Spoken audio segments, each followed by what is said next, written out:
On paper, it looked like a ranch sale, just another mega deal in the American West. But behind that $142 million headline, a Texas home-building tycoon named Donald Horton spent a decade orchestrating the largest private land assembly since the Homestead era, transforming construction billions into a sprawling 504,000-acre cattle empire nearly the size of Rhode Island. It was a cold-blooded wealth hedge mapped out after the 2008 crash, steered by boardrooms and private brokers, culminating in a sale so secretive even the buyer's identity remains hidden. How did one family turn market panic into a blueprint for generational power? And what does this reveal about how America's elites play the long game with land? Inside the $142 million ranch sale, the real story begins with the motive that changed everything.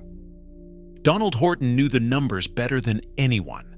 In 2008, when the housing market collapsed, D.R. Horton, the company he founded, was the largest home builder in America.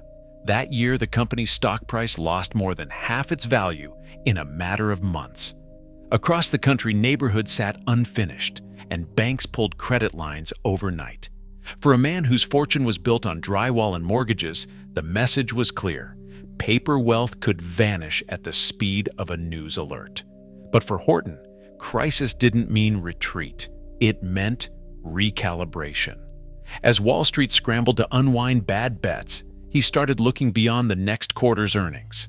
Land, especially the kind you could see, fence, and run cattle on, began to look less like a relic and more like a lifeboat.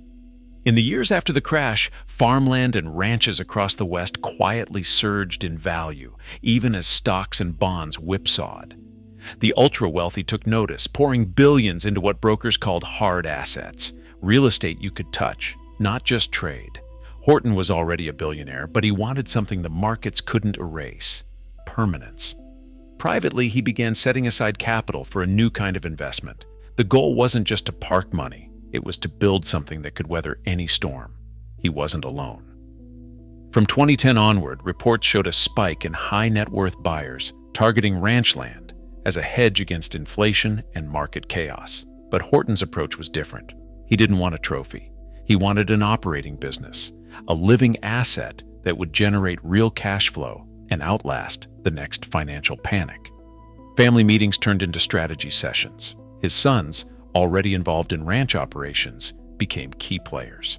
They studied water rights, grazing yields, and off-market land deals. Every move was deliberate, every dollar justified by the lessons of 2008.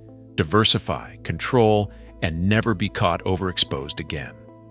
By 2014, the search had narrowed to the high plains of New Mexico, where vast tracts of contiguous land could be quietly assembled, acre by acre, deal by deal, without tipping off competitors or speculators. The plan was set. The era of empire building had quietly begun. Land isn't just a hedge. For the Horton family, it became a discipline. While other fortunes chased the next hot stock or private equity fund, the Hortons built their own playbook, one that treated every acre like a line item on a balance sheet.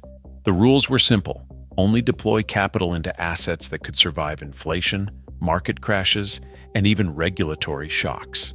In boardrooms, the term is hard asset allocation. For the Hortons, it meant real dirt, water rights, and cattle, assets you can't hack, dilute, or devalue overnight. Their approach wasn't a hunch. Internal reviews, often involving family members and outside advisors, weighed every land deal against benchmarks, historical returns, operating costs, and long-term resilience.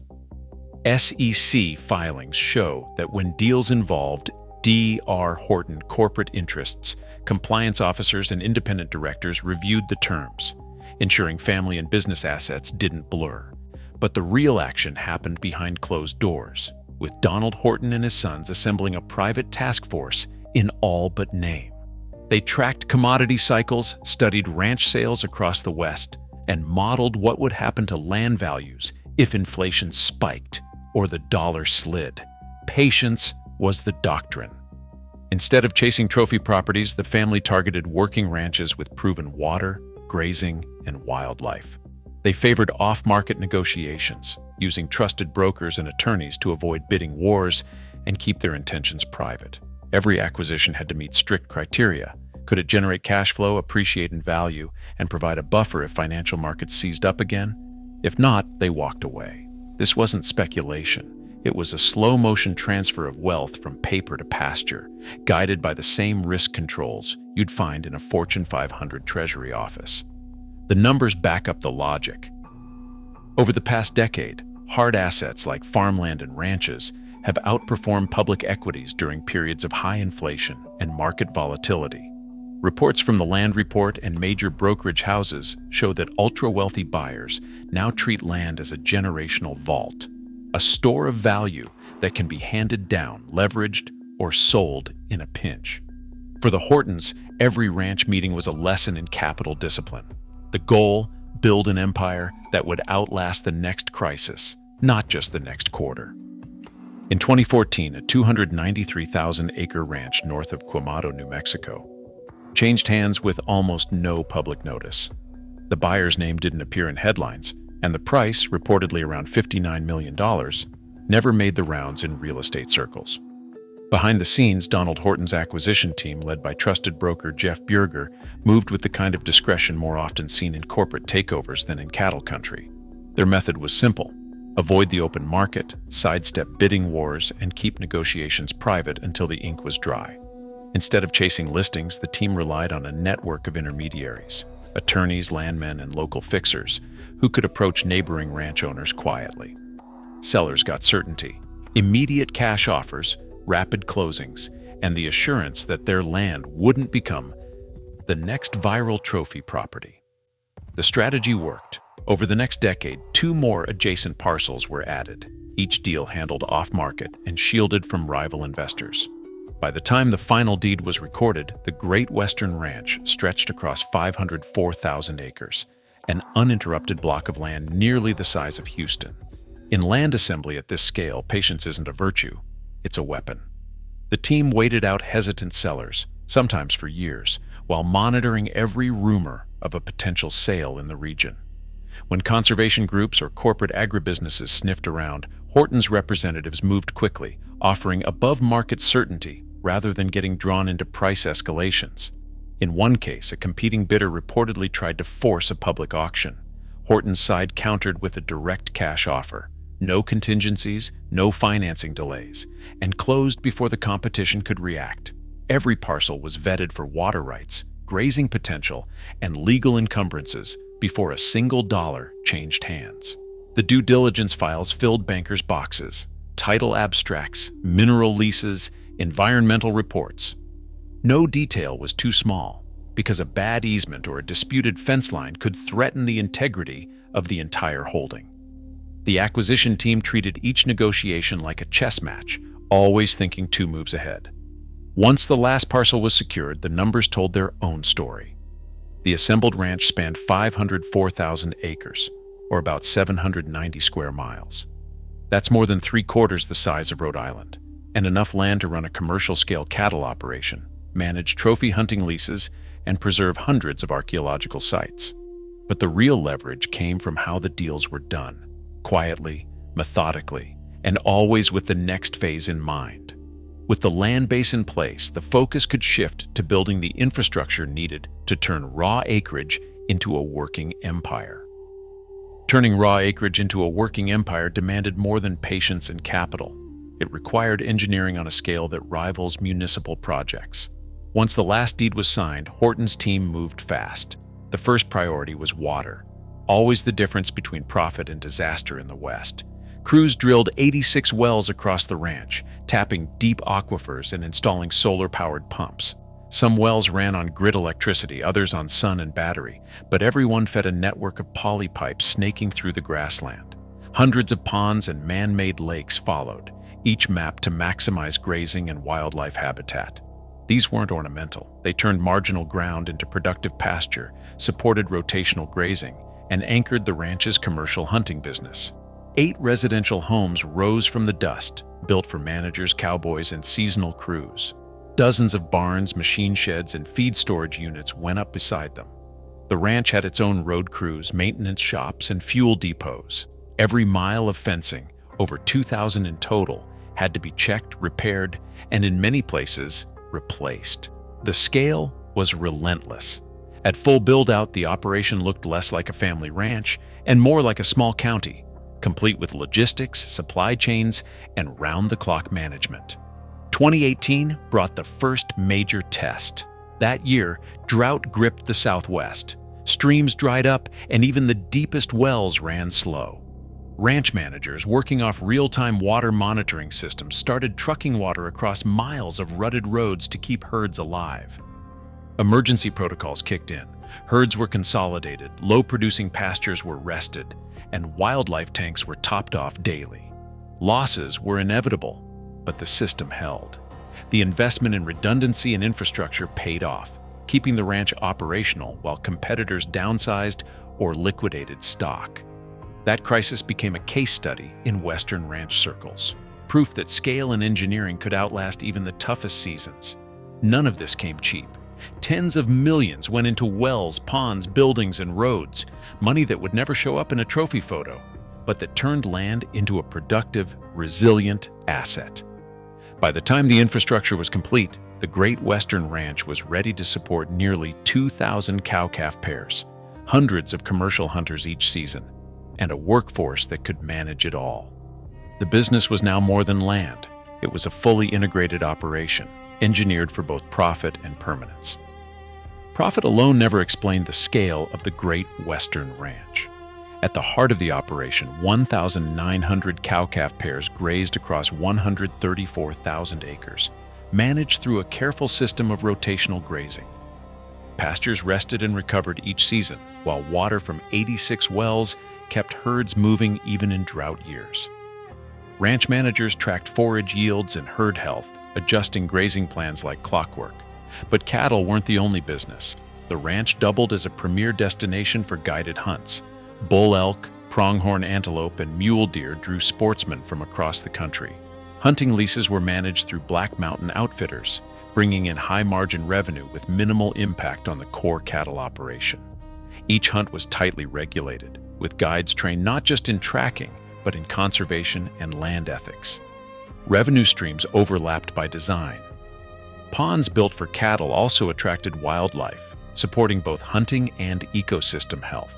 The same infrastructure that watered livestock created habitat for game, turning every acre into a multi-use asset.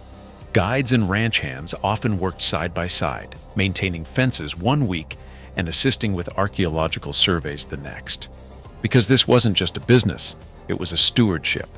Scattered across the property lay remnants of the Anasazi, petroglyphs carved in basalt, stone dwellings tucked beneath cliffs, and pottery shards buried in the dust. Preservation specialists hired by the Hortons mapped these sites and worked under memoranda of understanding with state heritage offices. Access was restricted, with some areas fenced off entirely. Cultural experts led periodic surveys, ensuring that the ranch's ancient history was protected even as modern operations expanded. For prospective buyers, this blend of profit and responsibility, cattle, hunting, and heritage, became the ultimate value proposition. Here, land was more than a commodity. It was a living asset, engineered for both cash flow and legacy. The Great Western Ranch hit the market with a headline price, $142 million.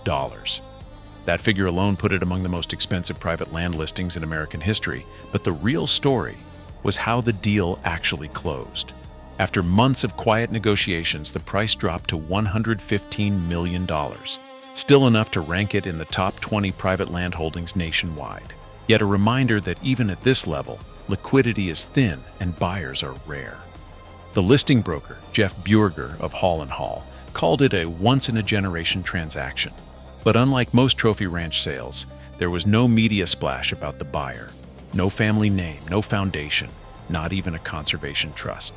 The only clue was a newly formed LLC listed as the grantee in Catron County records, a legal veil that's become standard operating procedure for America's billionaire land class. This is how the ultra-wealthy move assets now, through layered entities, privacy agreements, and broker ND, as that keep both price and ownership out of public view. In industry circles, speculation swirled. Was the buyer a family office banking land as an inflation hedge, a consortium chasing water rights or carbon credits? or as some suggested, an overseas investor seeking a foothold in the American West. The brokers wouldn't say, and the deed filings revealed nothing beyond the LLC's registered agent. This level of secrecy isn't just about privacy. It's a strategy. Anonymity shields buyers from political scrutiny, tax inquiries, and the kind of public attention that can drive up future acquisition costs. This deal fits a national trend. Over the past decade, billionaire buyers like John Malone, Bill Gates, and the Emerson family have quietly consolidated millions of acres under private control, often using similar legal structures. The Great Western Ranch now joins that exclusive club. The land itself hasn't changed, but who controls it and for what purpose remains a closely guarded secret. In the end, the only certainty is the scale: 504,000 acres, a sale price that will never appear in public records, and a new owner whose identity is locked behind layers of legal glass. For the Hortons, it was the ultimate exit. For everyone else, it's a case study in how American land has become the new vault of generational wealth. The Great Western Ranch sale moved 504,000 acres, an area nearly the size of Rhode Island, from one Texas family to an undisclosed buyer, making it among the largest private land deals in recent U.S. history. Over a decade, Donald Horton deployed homebuilding wealth to assemble the parcels, invest in 86 wells, hundreds of ponds, and support 1,900 calf pairs on 134,000 acres of pasture.